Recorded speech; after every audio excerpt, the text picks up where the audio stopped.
ಅಂತಾರಾಷ್ಟ್ರೀಯ ಮಾದಕ ದ್ರವ್ಯ ದುರುಪಯೋಗ ಮತ್ತು ಅಕ್ರಮ ಸಾಗಣೆ ವಿರುದ್ಧ ದಿನಾಚರಣೆಯ ಅಂಗವಾಗಿ ಉಡುಪಿ ಜಿಲ್ಲೆಯ ವಿವಿಧ ಠಾಣೆಗಳಲ್ಲಿ ಜಾಗೃತಿ ಕಾರ್ಯಕ್ರಮ ಹಮ್ಮಿಕೊಳ್ಳಲಾಗಿತ್ತು.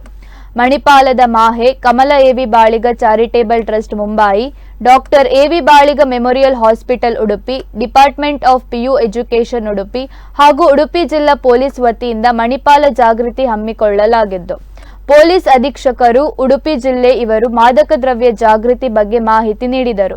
ನಿಟ್ಟೆ ವಿದ್ಯಾಸಂಸ್ಥೆಯ ಸಂಯೋಗದಲ್ಲಿ ವಿದ್ಯಾರ್ಥಿಗಳಲ್ಲಿ ಮಾದಕ ದ್ರವ್ಯದ ಬಗ್ಗೆ ಜಾಗೃತಿ ಕಾರ್ಯಕ್ರಮದ ಅಂಗವಾಗಿ ಡ್ರಾಯಿಂಗ್ ಮತ್ತು ಪ್ರಬಂಧ ಸ್ಪರ್ಧೆ ಏರ್ಪಡಿಸಲಾಗಿತ್ತು. ಸುಮಾರು 600 ವಿದ್ಯಾರ್ಥಿಗಳು ಹಾಗೂ ಸಂಸ್ಥೆಯ ಅಧ್ಯಾಪಕರು ಮತ್ತು ಸಿಬ್ಬಂದಿ ವರ್ಗದವರು ಭಾಗವಹಿಸಿದ್ದರು. ಕಾರ್ಯಕ್ರಮದಲ್ಲಿ ಸಹಾಯಕ ಪೊಲೀಸ್ ಅಧೀಕ್ಷಕರು ಕಾರ್ಕಳ ಉಪವಿಭಾಗ ಇವರ ವಿದ್ಯಾರ್ಥಿಗಳಲ್ಲಿ ಮಾದಕ ವ್ಯಸನ ಜಾಗೃತಿ ಬಗ್ಗೆ ಮಾಹಿತಿ ನೀಡಿದರು. ಮಲ್ಪೆ ಪೊಲೀಸ್ ಠಾಣಾ ವ್ಯಾಪ್ತಿಯ ಮಲ್ಪೆ ಬೀಚ್ನಲ್ಲಿ ಮರಳು ಶಿಲ್ಪ ಕಲಾಕಾರದ ಶ್ರೀ ರವಿ ಮತ್ತು ಶ್ರೀ ಲೋಕೇಶ್ ರವರ ಮರುಳಿನ ಶಿಲ್ಪಕಲೆ ಅರಳಿಸಿ ನಶಾಮುಕ್ತ ಉಡುಪಿ ಎನ್ನುವ ಘೋಷಣಾ ವಾಕ್ಯ ಬಿಡಿಸಿ ಮಾದಕ ದ್ರವ್ಯಗಳ ಬಗ್ಗೆ ಜನಜಾಗೃತಿಯನ್ನು ಮೂಡಿಸಿದರು.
Say no to drugs, say yes to life.